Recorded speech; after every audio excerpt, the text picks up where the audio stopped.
March 2026. A government document reaches a reporter. One sentence in it matters. It says, location data is recorded when an advertisement is served. Read that again. Not when you post. Not when you search. When an ad loads. So what was bought and from whom? That sentence describes a purchase.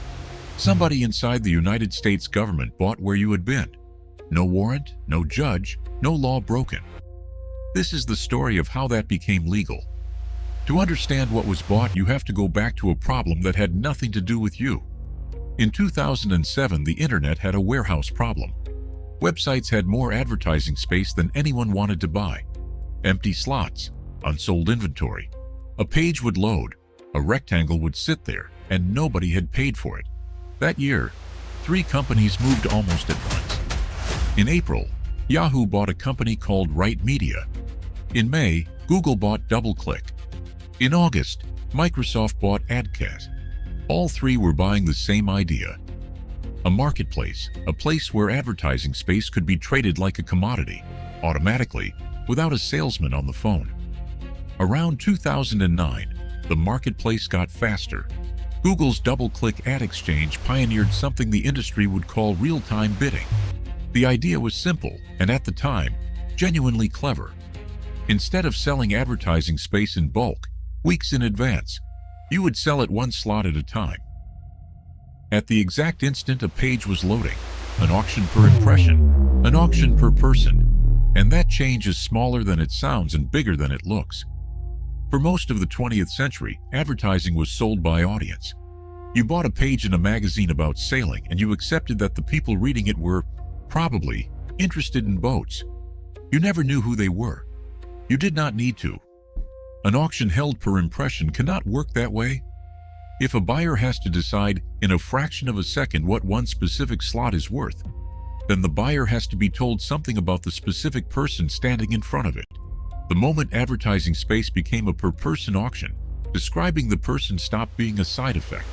It became the product specification. That is what the industry standardized in that room in 2010. Not just a way to bid. A shared vocabulary for describing a human being, quickly, in a format every company could read. And in November of 2010, the industry did the thing that made it permanent. A group of the largest technology companies sat down together and wrote a standard. They called it OpenRTB, a shared language so that every exchange and every buyer could speak to each other automatically. Here is what matters about that meeting. Nobody in that room was designing a surveillance system. They were designing a market. They were solving for empty rectangles. The surveillance is not something that happened to this system later. It is the way the market clears. So let's watch it happen. Once, in slow motion, you open an app. A free one, a game, a weather app, a newspaper. Somewhere on that screen there is a space for an advertisement. Before that space can be filled, the app has to describe you to the market. It builds a small packet of information. Inside it, the advertising identifier of your device, your network address, the make and model of your phone, the app you just opened, and depending on the app's permissions, where you are. That packet is called a bid request. Now here is the part that decides everything that follows. The bid request is not sent to a buyer, it is broadcast. It goes out simultaneously to hundreds of companies. Every one of them receives the same description of you at the same moment. They have somewhere between 100 and 200 milliseconds to decide what you are worth and shout a price. One of them wins. Their advertisement appears on your screen. The whole thing, the description, the broadcast, the bidding, the delivery, is over in less time than it takes you to blink. And it is worth slowing down on what those fields actually give away, because individually they sound harmless. The advertising identifier is a long string of characters, is not your name, but it is the same string tomorrow, and next week, and next month, which means anything collected under it can be stacked into a single, continuous record. The network address places you geographically, even when the app has no location permission at all. The device model and operating system narrow you further. The app you open says something about what you were doing at that moment. A prayer app, a hospital's app, a dating app for a specific community. And when the location field is populated, it is not a city. It is coordinates. None of that is unusual. That is a routine, correctly formatted bid request, doing its job. The other thing worth noticing is the deadline. 100 milliseconds is not enough time to negotiate. It is not enough time to ask each buyer whether they are interested, and then send the details to the ones who say yes. If the auction must resolve faster than a blink, the only design that works is to send everything to everyone at once, and let the market sort it out. The privacy problem is not a flaw in the engineering. It is a consequence of the speed, and the companies that lost, they still have the packet. Nothing in the protocol requires them to delete it. Nothing asks them to. Losing an auction does not unsend the information that was broadcast to reach it. Think about what that means for a moment. To receive a detailed time-stamped description of where a stranger is standing, you do not have to hack anything. You do not have to break into a phone. You do not have to buy a single advertisement. You just have to be allowed into the room. If this is already changing how you look at your phone, hit the like button. It genuinely helps this kind of investigation reach people who are still assuming their location is private. Let me put that in a room you can picture. Imagine that every time you open a magazine before the page turns, an auctioneer stands up in front of 4,000 strangers and reads a short description of you out loud. Man 54. This phone, this network. Standing at these coordinates, reading this article. The strangers have 1/5 of a second to shout a price. The highest bidder gets to place their advertisement on the page. Now, the auctioneer did not whisper that description to the winner. He read it to the entire room. 3,999 people who bought nothing at all heard every word. And nobody asked them to forget it. That number is not invented for the analogy. According to the Irish Council for Civil Liberties, Google authorizes 4,698 companies to receive this data about people in the United States and Europe. In May of 2022, a researcher named Johnny Ryan decided to do something nobody in the industry had bothered to do. He counted. Ryan and the Irish Council for Civil Liberties published a report measuring the scale of these broadcasts. Not the money, the events. In the United States and Europe, they found this system broadcasts what people are looking at and where they are 178 trillion times a year. That number is too large to feel, so here it is at human scale. An average person in the United States has their activity and their location exposed by this system 747 times a day. In Europe, 376. Not once a day. Not when you agree to something. 747 times, every day, while you carry a phone in your pocket and do nothing unusual at all. The report called it the largest data breach ever recorded, which is a strange phrase for something that is working exactly as designed. And there is a detail in that research that changes the shape of the problem. According to the Council, this data does not stay inside the countries it was collected in. It is sent to firms across the globe, including, the report notes, to Russia and to China, with no means of controlling what is then done with it. Think about what is missing there. When a bank loses your records, there is a breach notification, a regulator, a number of people affected. Someone has to tell you. When a hospital shares your file, there is a chain of custody. Here, there is none of that. There is no notification because nothing went wrong. There is no chain of custody because the packet was broadcast rather than handed to anyone. And there is no deletion because deletion was never part of the design. This is the structural point of the entire film, so let me state it as plainly as I can. A system that broadcasts to thousands of parties in order to function cannot be made private afterwards. You cannot recall a broadcast. You can only stop making it. Every remedy you are about to hear, every fine, every court ruling, every enforcement action, has to be measured against that one fact. Once you understand that losing bidders keep the data, one more idea follows, and it is the one that turns a marketplace into an intelligence apparatus. You can enter the auction with no intention of ever winning. You can bid low, lose every time, and simply collect. This is not a theory. In late 2023 and early 2024, reporting by 404 Media and the Irish Council for Civil Liberties described a commercial tool called Patterns, from an Israeli firm. Its own marketing material referenced real-time bidding as a source. The tool was described as tracking more than 5 billion users, drawing on more than 600,000 apps. After questions from Senator Ron Wyden, Google shut down the company's advertising account, which tells you how the door was open in the first place. It was an advertising account. And then there is the case that removed any remaining abstraction. In February of 2024, Senator Wyden published what his office had found about a data broker called Near Intelligence. An anti-abortion group had used location data to target people who had visited reproductive health clinics. 600 clinics, 48 states. In Wisconsin alone, in 2020, the campaign delivered 14.3 million advertisements to people who had been to those buildings. How did they define the target? According to the disclosure, a vendor simply drew a line around each clinic, the building and its parking lot, because the broker had no technical control that prevented it. That is the whole method. Someone drew a box around a parking lot, and the market delivered everyone who had stood inside it. And in October of 2024, the capability stopped being a description and became a video. A group of privacy researchers obtained access to a tool called Locate X, made by a company called Babel Street, and sold to United States law enforcement agencies.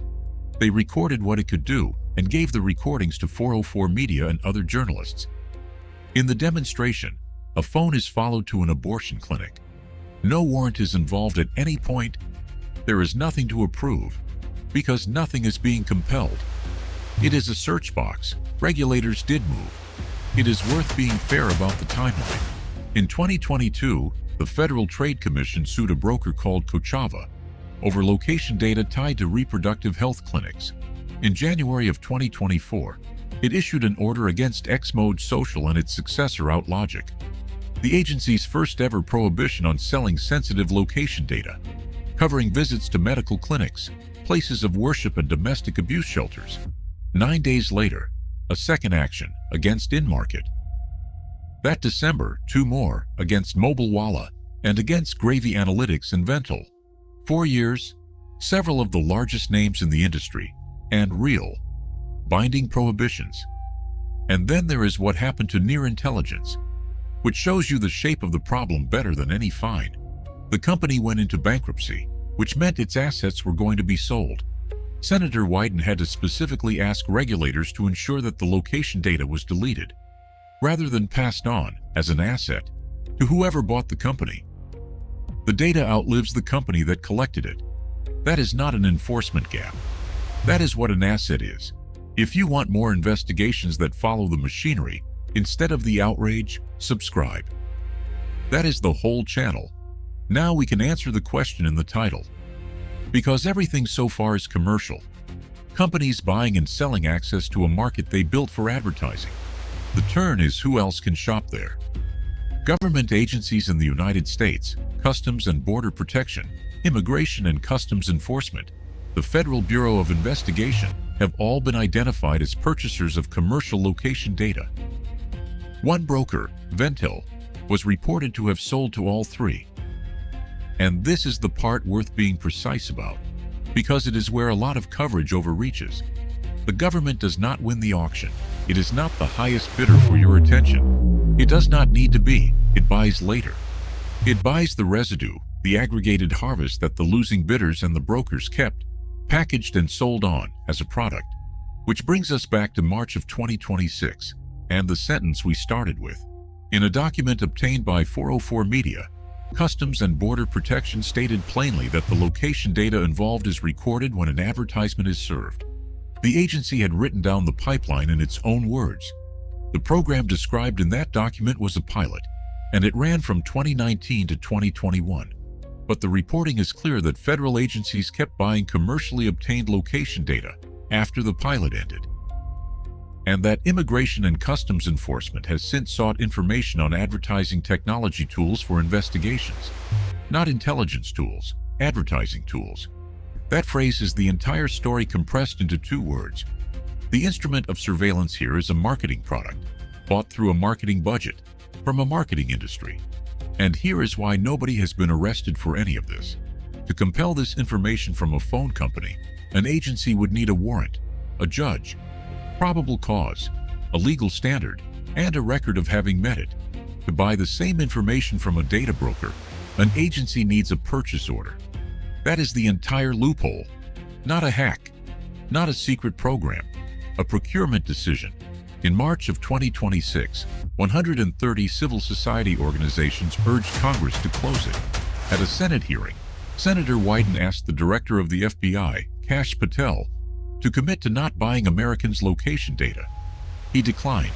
The Bureau, he said, uses all tools and purchases commercially available information. As one attorney put it to NPR, they are aggregating data they would otherwise need a warrant for, bypassing the Fourth Amendment. And notice the precise shape of that argument. Because it is not the one people expect. Nobody is claiming the Constitution was violated. The claim is narrower and harder to answer. The Fourth Amendment governs what the government may take. It says very little about what the government may buy. Because when it was written, there was nothing like this to buy. A protection written against forced entry does not obviously cover a subscription. That is why the request to Congress is so specific. The organizations are not asking for the surveillance to be declared unconstitutional. They are asking for one sentence to be inserted into surveillance law, that agencies may not purchase what they would otherwise need a warrant to obtain. One sentence. It has not been passed. And while it has not, the position stated at that hearing stands. The Bureau uses all tools. Commercially available information is a tool. Now the honest part, because this story is strong enough that it does not need exaggeration. Not every bid request contains precise coordinates. Many carry only a rough location, or none. The industry argues correctly that the share carrying precise location has fallen. In 2021, Apple made the identifier that stitches all of this together much harder to obtain, and the data itself is pseudonymous. It is a device identifier and a set of coordinates. It is not your name attached to a map. Turning it into a person takes an extra step, one that has been demonstrated repeatedly, but is not automatic. The industry's central legal defense is subtler than it sounds. Advertisers are not paying for data. They are paying for space. The data is disclosed in the process of the sale. But it is not the thing being sold. That distinction is why the industry insists this is not a sale at all. Regulators have been pushing against it slowly. In February of 2022, the Belgian Data Protection Authority ruled that the consent framework the European industry ran on breached the law. Not one company's implementation of it. The framework itself, the thing that produces the little consent pop-up you dismiss without reading. The authority found there was no valid legal basis for the processing. No data protection officer. No impact assessment. No register of activities. The fine was €250,000. Hold that number against the size of the industry it governed, and you have the reason none of this stopped.